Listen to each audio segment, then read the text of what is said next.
తెలంగాణ హైకోర్టులో మాజీ సీఎం కేసీఆర్ మాజీ మంత్రి హరీష్ రావుకు ఊరట లభించింది. కాళేశ్వరంపై జస్టిస్ ఘోష్ రిపోర్టును హైకోర్టు నిలిపివేసింది. రిపోర్ట్ ఆధారంగా చర్యలు తీసుకోవద్దని హైకోర్టు ఆదేశించింది.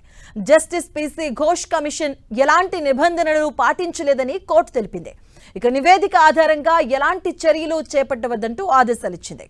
ఇక బ్యారేజీల్లో అవకతవకలపై విచారణ కోసం జస్టిస్ పీసీ ఘోష్ కమిషన్ ను నియమిస్తూ 2024 మార్చి 14న జారీ చేసిన జీవో నెంబర్ 6 ను సవాల్ చేస్తూ కేసీఆర్ హరీష్ రావు హైకోర్టును ఆశ్రయించారు. ఇక ఈ పిటిషన్ పై ప్రధాన న్యాయమూర్తి justice Paresh Kumar Singh, justice GM మొహినుద్దీన్లతో కూడినటువంటి ధర్మాసనం సుదీర్ఘ విచారణ చేపట్టింది. ఇవాళ తీర్పు వెలువరించింది.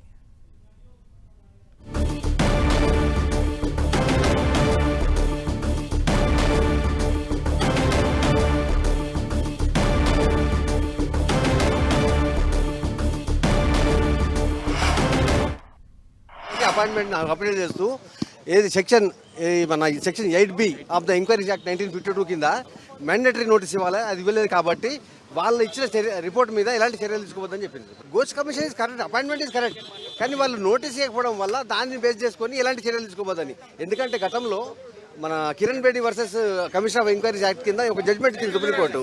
అలా చాలా జడ్జ్మెంట్లు ఉండే. ఆ జడ్జ్మెంట్ల ప్రకారం ఈరోజు ఏంటంటే వాళ్ళు నోటీస్ ఇవ్వలే కాబట్టి అది బేస్ చేసుకుని, ఎందుకంటే ఒక ఎవరైనా ఇప్పుడు ఏదైనా చర్య తీసుకునే ముందు వాళ్ళని అడగాలి కదా, వాళ్ళని కూడా ఎంక్వైరీ చేయాల్సి ఉండే. ఇందులో వాళ్ళకి నోటీస్ ఇవ్వలేదు 8B కింద కోర్టు నమ్మి ఆ బేసింగ్ ఆన్ దట్ రిపోర్ట్ ఏది ఉందో దాన్ని చూపించుకొని ఎలాంటి చర్యలు తీసుకోవద్దని చెప్పేసి మెయిన్గా అదే పాయింట్ 4 పాయింట్లు అడిగారు. 3 పాయింట్స్ ఏంటంటే ఫస్ట్ చట్టబద్ధత గురించి కూడా క్వశ్చన్ చేశారు. ఏంటంటే appointment of commission is illegal అన్నారు సెక్షన్ ప్రకారం.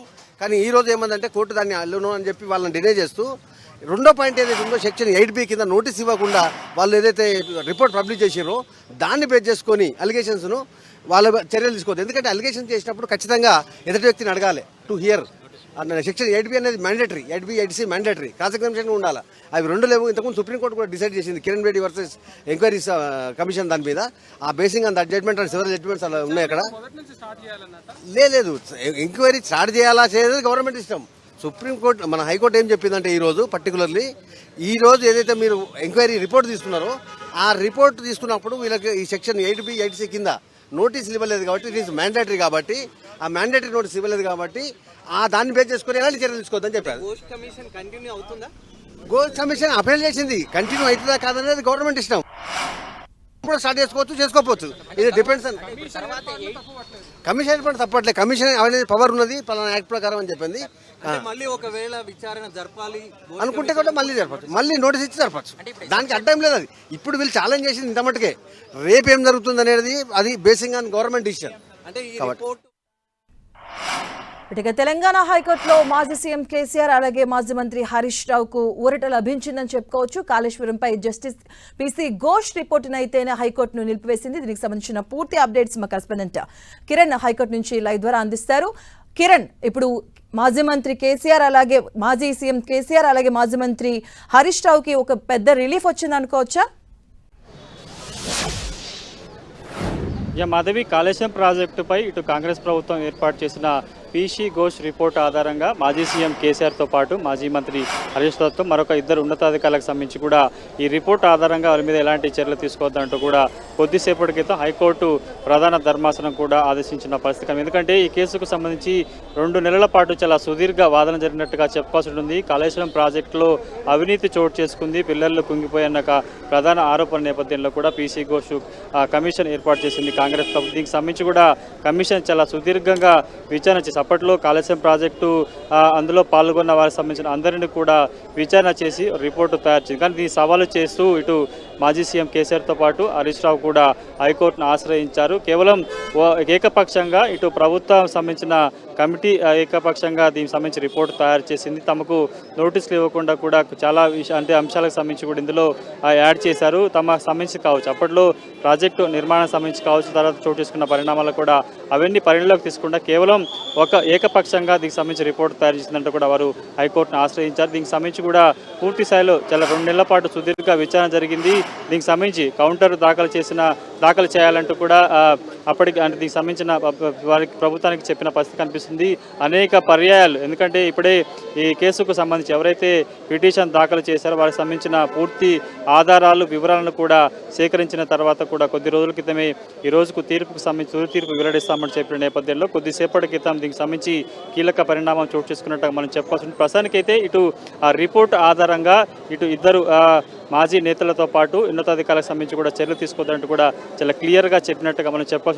ఎందుకంటే ఇప్పటికే ఒకవేళ ఈరోజు తీర్పు ప్రభుత్వానికి అనుకూలంగా వస్తే ఏం చేయాలనే ఉద్దేశం సంబంధించి కూడా ఇప్పటికే బీఆర్ఎస్ పార్టీ సంబంధించిన ముఖ్య నాయకులు ఒక పర్యాలు ఇప్పటికే ఢిల్లీ వెళ్ళారు. అక్కడ కూడా చాలా కీలక అంశాలకు సంబంధించి కావచ్చు అడ్వకేట్తో మాట్లాడడం, సుప్రీంకోర్టులో ఏ విధంగా పోరాడిన చాలా అంశాలు ఒకవైపు అంత కసరత్తు పూర్తి చేసుకునే నేపథ్యంలో కూడా ఇటు మాజీ సీఎం కేసీఆర్కి హరీష్ రావుతో పాటు మరొక ఇద్దరు ఉన్నతాధికారులకు ఊరట లభించినట్టుగా మనం చెప్పుకోవచ్చు. ఎందుకంటే చాలా సుదీర్ఘంగా రిపోర్ట్ అంశాలకు సంబంధించి కూడా పిన్ టు పిన్ అంటే వాళ్ళు లేవరెత్తిన అంశాలకు సంబంధించి కావచ్చు, వీరు అందులో అభ్యంతరాలు ఏమున్నాయి, ఏం జరిగింది, ఏకపక్షంగా ఎట్లా రిపోర్ట్ తయారు చేసిన అంశాలకు సంబంధించి కూడా ఎవరైతే ఇటు పిటిషన్ తరపున న్యాయవాదులు కూడా దానికి సుదీర్ఘ వాదన వినిపించారు. కాబట్టి అనేక పర్యాలు దీనికి సంబంధించి ప్రభుత్వాన్ని పలుమార్లు కౌంటర్ దాఖలు చేయాలంటూ కూడా కోరిన పరిస్థితి కనిపిస్తుంది. కాబట్టి పూర్తి స్థాయిలో 2 నెలల పాటు ఈ ప్రాజెక్టు సంబంధించిన ఏదైతే పీసీ ఘోష్ రిపోర్ట్కి సంబంధించి కూడా చర్యలు తీసుకోవద్దని జరిగిన వాదనకు సంబంధించి కూడా ఈరోజు తీర్పు వచ్చినట్టుగా మనం చెప్పాల్సింది. కాబట్టి ఫైనల్ రిపోర్ట్ వచ్చిన తర్వాత పూర్తి స్థాయిలో ఏ అంశాలను తీర్పులో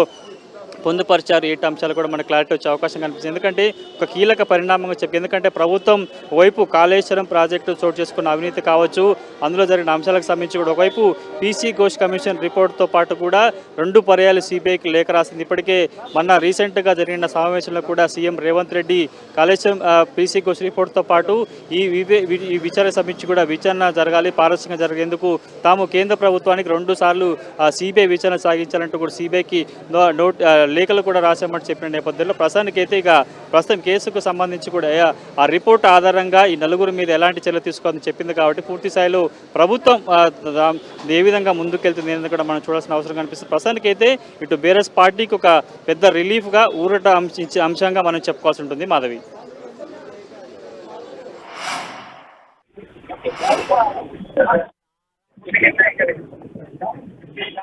కిరణ్, అంటే పీసీ ఘోష్ రిపోర్ట్ ఇచ్చిన ఆధారంగా మాత్రమే అంటే ఎటువంటి చర్యలు తీసుకోవద్దు అని మాత్రం చెప్పింది. సో మరి పీసీ ఘోష్ కంటిన్యూ అవుతుందా లేదు అంటే దీనిపైన రిపోర్ట్ చెల్లుతుందా లేదా, ఎలా ఉండే అవకాశం ఉంటుంది?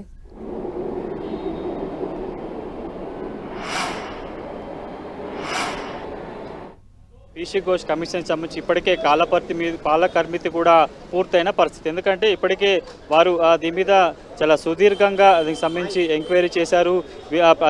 అప్పుడు ఆ ప్రాజెక్టులో ఎవరైతే ఆ నిర్మాణంలో పాల్గొన్నారో అందుకు సంబంధించిన రిపోర్ట్ తీసుకున్నారో వాళ్ళ దగ్గర నుంచి కీలక వివరాలు తీసుకున్న తర్వాత ప్రభుత్వం సంబంధించి కూడా కొంత వారికి సంబంధించిన పూర్తి వివరాలు సేకరించిన పరిస్థితి కనిపిస్తుంది. కాబట్టి ఎందుకంటే ఇప్పటికే కాళేశ్వరం ప్రాజెక్టు సంబంధించి పీసీ ఘోష్ రిపోర్టుకు సంబంధించి కూడా ఆ కాలపరిధి ముగిసిపోయిన తర్వాత రద్దు చేయాలంటూ కూడా వారు ఆశ్రయించిన పరిస్థితి కనిపిస్తుంది. కాబట్టి పూర్తి స్థాయిలో దీనికి సంబంధించి కూడా ప్రస్తుతానికైతే కమిటీ కాలపరిమితి పూర్తయిపోయింది. ఆ రిపోర్టు కూడా ప్రభుత్వానికి అందించింది. ఆ తర్వాతనే బీఆర్ఎస్ పార్టీ నేతలు కూడా ఆ రిపోర్ట్ ఆధారంగా ఎలాంటి చర్యలు తీసుకోవద్దంటూ కూడా చెప్పారు. కాబట్టి ప్రస్తుతానికైతే ఇక దీనికి సంబంధించి ప్రభుత్వం మరొక కొత్త కమిటీ వేసే అవకాశం ఉంటుంది. ఎందుకంటే ఇప్పటికే 2 ఏళ్ల కాల పరిమితి కూడా పూర్తయిపోయింది. వాళ్ళు చేయాల్సిన ఎంక్వైరీ అంతా కూడా పూర్తి చేసి ప్రభుత్వానికి నివేదిక ఇచ్చిన తర్వాతనే కూడా ప్రతిపక్ష పార్టీకి సంబంధించి కూడా ఆ కమిటీ రిపోర్ట్ ఆధారంగా ఎలాంటి చర్యలు తీసుకోవద్దంటూ హైకోర్టును ఆశ్రయించారు. కాబట్టి ప్రస్తుతానికైతే ఎలాంటి చర్యలు ఉండవు. కాబట్టి పూర్తి స్థాయిలో ఈ అంశానికి సంబంధించి ప్రభుత్వం ముందుగా ఏ విధంగా వెళ్ళబోతుంది ఏంటన్నది కూడా కొంత ఆసక్తికర చర్చగా మారినట్టుగా.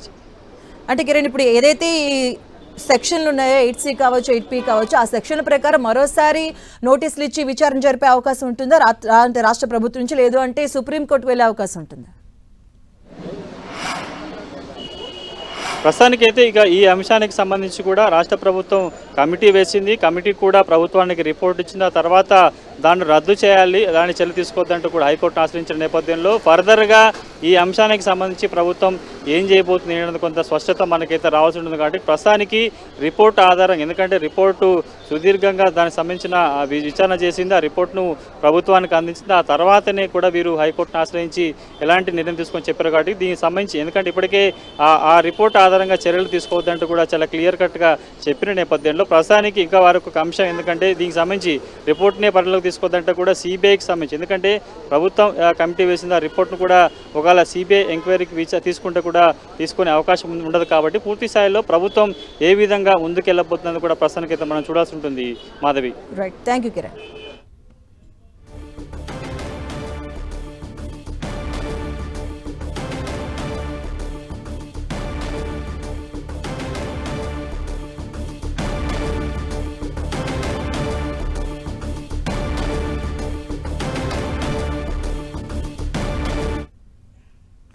ఇక హైకోర్టు తీర్పు అయితే కేసీఆర్ కు అలాగే హరీష్ రావుకు అనుకూలంగా అయితే రావడం జరిగింది. బట్ దీనిపైన తదుపరిగా రాష్ట్ర ప్రభుత్వం ఎలా వెళ్తుందని దానిపైన కూడా సందిగ్ధత అయితే నెలకొంది. బట్ బీఆర్ఎస్ నుంచి ఫర్దర్ గా ఎలా వెళ్ళబోతుంది కూడా తెలుసుకుందాం. దీనికి సంబంధించిన పూర్తి అప్డేట్స్ మా కరుణాకర్ అందిస్తారు. కరుణాకర్, ఇప్పుడైతే హైకోర్టు తీర్పు కేసీఆర్ కు అలాగే హరీష్ రావుకు అనుకూలంగా అయితే రావడం జరిగింది.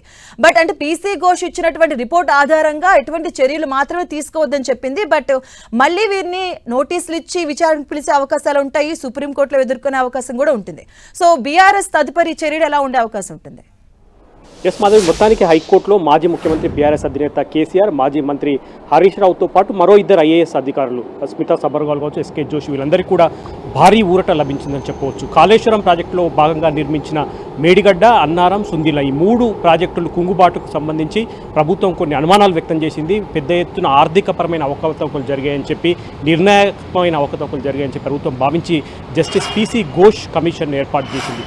ఈ కమిషన్ దాదాపు 2 ఏళ్ల క్రితం, అంటే 2024 మార్చి 14న ఈ కమిషన్ ఏర్పాటు చేస్తూ జీవో నెంబర్ 6 ప్రభుత్వం విడుదల చేసింది. కమిషన్ దాదాపు 15 నెలల పాటు ఈ అంశంపై విచారణ జరిపింది. విచారణలో భాగంగా మాజీ ముఖ్యమంత్రి కేసీఆర్ కావచ్చు, హరీష్ రావు కావచ్చు, అప్పుడు ఆర్థిక మంత్రిగా పనిచేసిన ఈటెల రాజేందర్ కావచ్చు, అధికారులు కావచ్చు, వీళ్ళందరినీ కూడా సుదీర్ఘంగా 15 నెలల పాటు విచారించిన తర్వాత కమిషన్ నివేదిక ఇచ్చింది. నివేదికలో చాలా అంశాలను జస్టిస్ పీసీ ఘోష్ కమిషన్ ప్రస్తావించింది. అయితే ఈ నివేదికను సవాల్ చేస్తూ మాజీ ముఖ్యమంత్రి కేసీఆర్ కావచ్చు, హరీష్ రావు, ఇద్దరు ఐఏఎస్ అధికారులు వేర్వేరుగా హైకోర్టును ఆశ్రయించారు. జస్టిస్ పీసీ ఘోష్ కమిషన్ ఏర్పాటే సహజ న్యాయ సూత్రాలకు విరుద్ధంగా ఉందని చెప్పి పీసీ ఘోష్ కమిషన్ ఇచ్చిన నోటీసుల నుంచి మొదలు పెడితే విచారణ జరిగిన తీరుతెన్నులన్నింటినీ కూడా అభ్యంతరం వ్యక్తం చేస్తూ వీళ్ళు కోర్టును ఆశ్రయించారు. కోర్టు సుదీర్ఘంగా 2 పక్షాల వాదనలు విన్న తర్వాత జస్టిస్ పీసీ ఘోష్ కమిషన్ నివేదికను దాదాపు హైకోర్టు సస్పెండ్ చేసిందని చెప్పవచ్చు. నివేదికను ఏమాత్రం పరిగణలోకి తీసుకోవద్దని చెప్పి రాష్ట్ర ప్రభుత్వానికి ఆదేశాలు జారీ చేసింది. దాంతోపాటు ఈ నివేదిక పూర్తి స్థాయిలో తప్పుగా ఉందని చెప్పి కూడా హైకోర్టు వ్యాఖ్యలు చేసిన పరిస్థితిని మనం చూస్తున్నాం. కాబట్టి బీఆర్ఎస్ నుంచి ఏవైతే దాఖలు చేశారో కేసీఆర్, హరీష్ రావు, ఇద్దరు ఐఏఎస్ అధికారులు, వాళ్ళ వాదనలతో హైకోర్టు ఏకీభవించిందని చెప్పవచ్చు. ముఖ్యంగా హరీష్ రావు, కేటీఆర్ ప్రధానంగా పీసీ ఘోష్ కమిషన్ నివేదికను ఎందుకు పరిగణలోకి తీసుకోవద్దు అన్న దానిపై ప్రముఖంగా వాదనలు వినిపించారు. అందులో ప్రధానంగా తమను రాజకీయంగా ఇబ్బంది పెట్టేందుకే ఈ కమిషన్ ఏర్పాటైంది. దాంతోపాటు తమకు నోటీసులు ఇచ్చే పద్ధతిలో కావచ్చు, లేకపోతే తమ విచారణ సందర్భంగా తమ వాదనలు, తమ వివరణలు ఏమాత్రం పరిగణలోకి తీసుకోకుండా ఏకపక్షంగా జస్టిస్ పీసీ ఘోష్ కమిషన్ నివేదిక ఇచ్చింది. తమపై చర్యలు తీసుకోవాలని చెప్పి ప్రభుత్వానికి సిఫారసు చేసిందని చెప్పి పెద్ద ఎత్తున కేసీఆర్, హరీష్ రావు అభ్యంతరాలు వ్యక్తం చేస్తూ హైకోర్టులో తమ వాదనలు వినిపించారు. కాబట్టి కేసీఆర్, హరీష్ రావు వాదనలతో హైకోర్టు ఏకీభవించిందని చెప్పవచ్చు. జస్టిస్ పీసీ ఘోష్ కమిషన్ నివేదికను ఏమాత్రం పరిగణలోకి తీసుకోవద్దని చెప్పి ఆదేశాలు జారీ చేసింది. కాబట్టి ఇది భారీ ఊరటని చెప్పవచ్చు. ఎందుకంటే మనం చూస్తున్నాం, ఈరోజు తీర్పు వస్తుందన్నగానే 2-3 రోజుల నుంచే బీఆర్ఎస్ పార్టీ అలర్ట్ అయింది. ఒకవేళ తీర్పు అనుకూలంగా రాకుండా ప్రతికూలంగా వస్తే ఏం చేయాలన్న దానిపై కూడా ముందస్తు చర్యలు చేపట్టింది. 2 రోజుల క్రితమే మాజీ మంత్రి హరీష్ రావు ఢిల్లీకి వెళ్ళి ఈ తీర్పుపై పెద్ద ఎత్తున సుప్రీంకోర్టుకు సంబంధించిన న్యాయ నిపుణులతో చర్చించారు. ఒకవేళ తీర్పు అనుకూలంగా రాకపోతే సుప్రీంకోర్టును ఆశ్రయించే అంశంపై కూడా పెద్ద ఎత్తున సుదీర్ఘంగా న్యాయ నిపుణులతో చర్చించిన పరిస్థితిని మనం చూస్తున్నాం. కానీ కాసేపటి క్రితం హైకోర్టు బీఆర్ఎస్ పార్టీకి, ముఖ్యంగా కేసీఆర్, హరీష్ రావుకు అనుకూలంగా తీర్పిచ్చింది. కాబట్టి ఇది బీఆర్ఎస్ పార్టీకి భారీ ఊరటని చెప్పవచ్చు. ఎందుకంటే కాళేశ్వరం ప్రాజెక్టుపై ముందు నుంచి కూడా పెద్ద ఎత్తున ఆరోపణలు చేస్తూ ప్రభుత్వం వస్తుంది. కాంగ్రెస్ పార్టీ కావచ్చు, లేకపోతే రేవంత్ సర్కార్ కావచ్చు, పెద్ద ఎత్తున ఆరోపణలు చేస్తుంది. ఆర్థికపరమైన అవకతవకలు జరిగాయని చెప్పి ఈ నేపథ్యంలోనే కాళేశ్వరం ప్రాజెక్టుకు సంబంధించిన అవకతవకలు తేల్చేందుకు జస్టిస్ పీసీ ఘోష్ కమిషన్ ఏర్పాటు చేశారు. ఈ కమిషన్ ఇచ్చిన నివేదికపై కూడా పెద్ద ఎత్తున రాజకీయ దుమారం రేగిన పరిస్థితిని మనం చూస్తున్నాం. మొత్తానికి హైకోర్టు కాసేపటి క్రితం బీఆర్ఎస్ పార్టీకి, కేసీఆర్, హరీష్ రావుకు అనుకూలంగా తీర్పిచ్చింది. కాబట్టి బీఆర్ఎస్ పార్టీ కొంత బాగా రిలీఫ్ పొందిందని చెప్పి చాలా స్పష్టంగా అర్థమవుతున్న పరిస్థితిని చూస్తున్నాం. మాధవి, కర్ణాకర్, మరోసారి వీరిద్దరిని కూడా విచారణకు పిలిస్తే, అంటే నోటీసులు ఇచ్చి విచారణకు పిలిచే అవకాశాలు కూడా ఉంటాయి. సో ఆ నేపథ్యంలో బీఆర్ఎస్ తదుపరి ఎలా వెళ్ళే అవకాశం ఉంటుంది? అంటే బీఆర్ఎస్ చాలా స్పష్టంగా ముందు నుంచి కూడా కాళేశ్వరం ప్రాజెక్టులో ఎటువంటి అవకతవకలు జరగలేదని చెప్పి బలంగా చెప్తూ వస్తుంది. అందులోనూ కాంగ్రెస్ పార్టీ ఆరోపిస్తున్నట్టు 1,00,000 కోట్ల అవినీతి జరిగిందన్న దానికి ఎటువంటి ఆధారాలు లేవు. ఎందుకంటే ప్రాజెక్టుకు పూర్తి స్థాయిలో ఖర్చు చేసిందే 85,000 కోట్ల రూపాయలు అయితే 1,00,000 కోట్లు ఎట్లా అవినీతి జరుగుతుందని చెప్పి ముందు నుంచి కూడా ప్రశ్నిస్తూ వస్తుంది. ఈ నేపథ్యంలోనే కాళేశ్వరం కమిషన్ ఏర్పాటు, జస్టిస్ పీసీ ఘోష్ కమిషన్ ఏర్పాటును కూడా పూర్తి స్థాయిలో పెద్ద ఎత్తున వ్యతిరేకిస్తూ బీఆర్ఎస్ పార్టీ వస్తుంది. ఈ నేపథ్యంలో తాము ఖచ్చితంగా న్యాయస్థానాలపై, న్యాయంపై నమ్మకం ఉందని చెప్పి వస్తున్న బీఆర్ఎస్ పార్టీ నేతలు ఇప్పుడు హైకోర్టు తీర్పు పట్ల పూర్తి స్థాయిలో సంతోషం వ్యక్తం చేస్తున్నారు. అయితే ముందు ప్రభుత్వం దీనిపై ఎటువంటి చర్యలు తీసుకోబోతుంది? ఎందుకంటే జస్టిస్ పీసీ ఘోష్ కమిషన్ యొక్క కాలపరిమితి ముగిసిపోయింది. నివేదిక ఇచ్చినప్పుడే కాలపరిమితి ముగిసిపోయింది. కాబట్టి కమిషన్ ఇప్పుడు మనుగడలో లేదు. కాబట్టి ఖచ్చితంగా ప్రభుత్వం దీనిపై సుప్రీంకోర్టును ఆశ్రయించే అవకాశాలు ఎక్కువగా కనిపిస్తున్నాయి. ఎందుకంటే ఖచ్చితంగా కాళేశ్వరం ప్రాజెక్టులో అవకతవకలు జరిగాయని చెప్పి ముందు నుంచి కూడా ముఖ్యమంత్రి రేవంత్ రెడ్డి కావచ్చు, కాంగ్రెస్ ప్రభుత్వం భావిస్తూ వస్తుంది, బలంగా నమ్ముతూ వస్తుంది. కానీ ప్రభుత్వానికి అనుకూలంగా, వ్యతిరేకంగా ఇప్పుడు హైకోర్టు తీర్పు వచ్చింది. కమిషన్ నివేదికపై ఎటువంటి చర్యలు తీసుకోవద్దని చెప్పి ఇక హైకోర్టు నుంచి మరిన్ని అప్డేట్స్ మా కరెస్పాండెంట్ కిరణ్ అందిస్తారు. కిరణ్, మాధవి, ఇటు కాళేశ్వరం ప్రాజెక్టు సంబంధించి కావచ్చు, పీసీ ఘోష్ రిపోర్ట్ మీద హైకోర్టు అటు ఊరట ఇచ్చినట్టుగా చెప్పుకుంటూ బీఆర్ఎస్ పార్టీ ముఖ్య నేతలకి అందుకు సంబంధించి ఎలాంటి వాదన జరిగే తెలుసుకున్న ప్రయత్నం చేద్దాం. బీఆర్ఎస్ పార్టీకి సంబంధించిన లీగల్ సెల్ అడ్వకేట్ లలితారెడ్డి గారు గడిచిన 2 నెలలుగా మనం చూస్తుంటే ఈ కేసుకు సంబంధించి అనేక వాదనలు, మీరు కూడా రిపోర్టుకు సంబంధించి అలా బలమైన అంశాలకు సంబంధించి కూడా లేవనెత్తారు. ఈరోజు ఎట్లాంటి వాదన జరిగాయి, ఏంటి, ఎందుకు దాన్ని హోల్డ్లో పెట్టింది?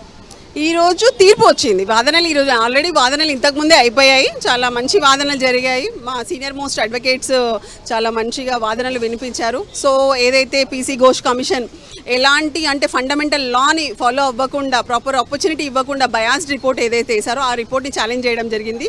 సో మాకు చాలా హ్యాపీగా ఉంది. సత్యమేవ జయతే, ఎప్పటికైనా న్యాయమే గెలుస్తుంది. సో అదే పద్ధతిలో ఈరోజు ఈ తీర్పు మా ఫేవర్లో రావడం మాకు చాలా హ్యాపీగా ఉంది. రిపోర్టుకు సంబంధించి కూడా లోపాలు ఉంటాయంటూ కూడా హైకోర్టు వ్యాఖ్యానించింది. అంటే ఎలాంటి లోపాలు మీ దృష్టికి వచ్చాయి, ఎలాంటి అంశాలను బయటపెట్టింది? అంటే మెయిన్ ఫోర్మోస్ట్ పాయింట్ ఏంటంటే సెక్షన్ 8C ప్రకారము ఖచ్చితంగా నోటీసులు ఇష్యూ చేయాలి. నోటీసులు ఇచ్చి ఒక ప్రాపర్ ఆపర్చునిటీ ఇవ్వాలి. క్రాస్ ఎగ్జామినేషన్ చేసే రైట్ ఇవ్వాలి. యాక్చువల్గా ఎవరి మీద అయితే అలిగేషన్స్ లెవెల్ చేశారో వాళ్ళకి ఆపర్చునిటీ ఇవ్వాలన్నమాట.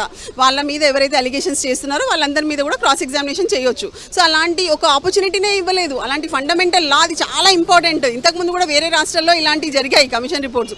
సో ఆ కమిషన్స్ ఇచ్చిన రిపోర్ట్ని కూడా చెల్లదని చెప్పి న్యాయస్థానాలు కొట్టేయడం జరిగింది. సో అదేవిధంగా సేమ్ మిస్టేక్, అలాంటి మిస్టేక్ని ఇక్కడ పీసీ ఘోష్ కమిషన్ కూడా చేయడం జరిగింది. కంప్లీట్లీ బయాస్డ్ రిపోర్ట్ అది. సో దాన్ని ఛాలెంజ్ చేయడం జరిగింది. సో అది ఏదైతే ఉందో ఆ రిపోర్ట్ ప్రకారం ఎలాంటి చర్యలు తీసుకోకూడదు అని చెప్పి ఈరోజు ఆర్డర్స్ వచ్చాయి. ప్రభుత్వం చెప్తున్న వర్షన్ ఏంటంటే దీంట్లో తాము లీగల్గా అందుకు సంబంధించిన అంశాలన్నీ కూడా తీసుకున్నాము. ఆ ప్రాజెక్టులు ఎవరైతే పాల్గొన్నారో అప్పుడు ఆ టీంలో ఎవరున్నారో వాళ్ళకి సంబంధించిన ప్రతి రిపోర్ట్ను కూడా ఇందులో పొందుపరిచాము. ప్రతిదీ అథెంటిక్గా ఉండి చెప్పే ప్రయత్నం చేస్తుంది. దానికి సంబంధించి కూడా ప్రభుత్వం సంబంధించిన వాళ్ళు కూడా దాన్ని డిఫెమ్ చేసే అవకాశం కనిపించింది. చాలా విషయాలను కూడా మీరు చాలా లోపాలు ఉన్నాయి, ఏకపక్షంగా చేశారు, నోటీసులు ఇవ్వకుండా చేశారని మీరు చెప్పారు. దానికి సంబంధించిన అంశాలను కూడా అటు న్యాయమూర్తి ముందు ఉంచారు. కానీ ఎందుకని ఆ అంశాలను వాళ్ళు కోర్టు పరిలోకి తీసుకోలేకపోయింది? ఎందుకంటే వాళ్ళు చెప్పిందంతా వాళ్ళకు ఒక ప్రాపర్ అంటే అథెంటికేషనే లేదు. ఏదో చెప్తున్నారు కానీ నిజంగా వాళ్ళు అలాంటిది చేస్తే మరి ఈరోజు నిలబడేది కదా. వాళ్ళ ఆర్గ్యుమెంటే నిలబడేది, వాళ్ళకే తీర్పు వచ్చేది. రాలేదు. దట్ మీన్స్ ఏదైతే వాళ్ళు చెప్తున్నారో అదంతా కూడా కంప్లీట్గా బయాస్డే. ఒక ప్రాపర్ ఆపర్చునిటీ ఇవ్వడం జరగలేదు. సో అట్లాంటి వన్ సైడెడ్ రిపోర్ట్లు ఏదో ఇచ్చేసి ఏదో చేసేస్తాము, మా చేతిలో పవర్ ఉంది అంటే కోర్టు ఒప్పుకోదు.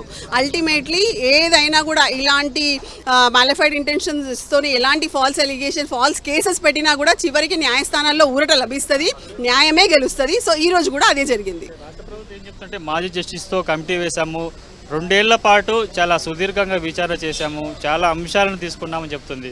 ఒకవైపు రిపోర్ట్ వచ్చింది, రిపోర్ట్ ప్రభుత్వానికి ఇచ్చింది, కానీ సిబిఐ కూడా వెళ్తున్నామంటూ కూడా 2 లేఖలు రాసింది. రీసెంట్గా మనం చూసుకోవచ్చు బహిరంగ సభలో కాళేశ్వరం రిపోర్టుకు సంబంధించిన ఘోష్ రిపోర్ట్ కాకుండా మేము ఈ మీద న్యాయం ఇంకా పారదర్శకంగా చేసేందుకు సిబిఐ విచారణ కూడా అడిగాము, 2 సార్లు లేఖ రాశామంటూ కూడా నేరుగా సీఎం రేవంత్ రెడ్డి చెప్పారు. దీని ఎట్లా చూడాలి? ఇది కంప్లీట్గా ఏంటంటే కావాలని చెప్పి తప్పుడు ఆరోపణలు పెట్టి, తప్పుడు కేసులు పెట్టి, ఏదో ఇరికించాలని చెప్పి మొత్తం కర్త కర్మ క్రియ మొత్తం వీళ్ళే. సో ఏదో కావాలని చెప్పి ఒక కంప్లైంట్ ఇప్పించేసి, ఏదో అలిగేషన్స్ పెట్టించేసి, కావాలని చెప్పి తప్పుడు రిపోర్ట్లు పెట్టుకొని ఏదేదో కావాలని చేయాలని చూస్తున్నారు. ఇప్పుడు ఏదైతే అంటే కమిషన్ రిపోర్ట్ రిపోర్ట్ ఇచ్చిందో ఆ రిపోర్ట్లో నిజంగా ఫండమెంటల్ లానే ఫాలో కాలేదు కదా.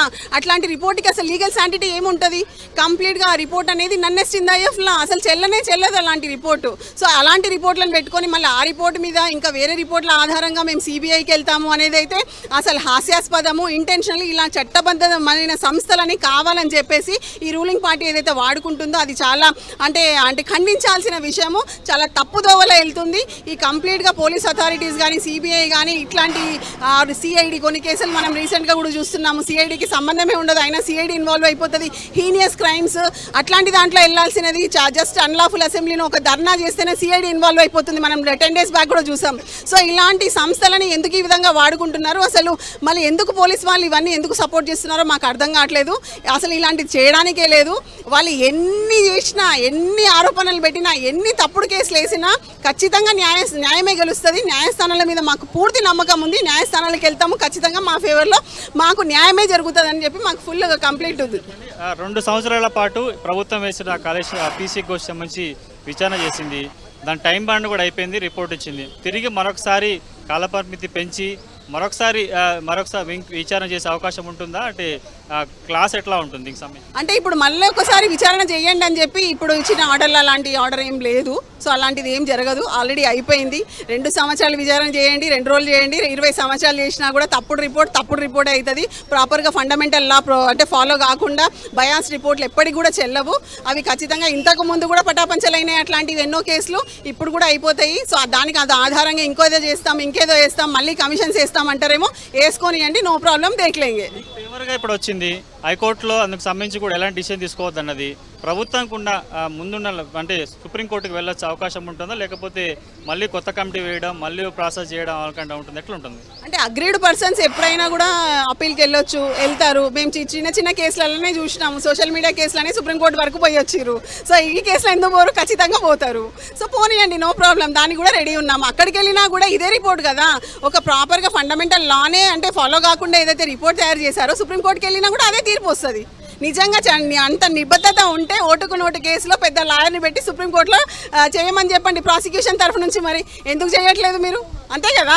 మరి ఏదైతే మీ ఇంట్రెస్ట్ సోషల్ మీడియా వారియర్స్ మీద తీసుకుంటున్నారో, ఏదైతే ఇంట్రెస్ట్ మీరు ఇట్లాంటి తప్పుడు కేసులు వేసి ఇట్లాంటి కేసులలో తీసుకుంటున్నారో, మరి ఓటుకు నోటు కేసులో కూడా మరి గవర్నమెంట్ తరఫు నుంచి ఒక మంచి లాయర్ని పెట్టి మరి అందులో ఎవరైతే ఉన్నారో అక్యూజ్డ్, మరి ఆ పర్సన్ మీద ఎలాంటి చర్యలు తీసుకుంటారో, ఏ విధంగా పోట్లాడతారో చూద్దాం. ఈరోజే ఉంది కదా ఆ కేసు కూడా. లభించేందుకు, ప్రభుత్వాన్ని ఇరకాటంలో పెట్టేందుకు ఎలాంటి అంశాలను మీరు జస్టిస్ ముందు ఉంచారు?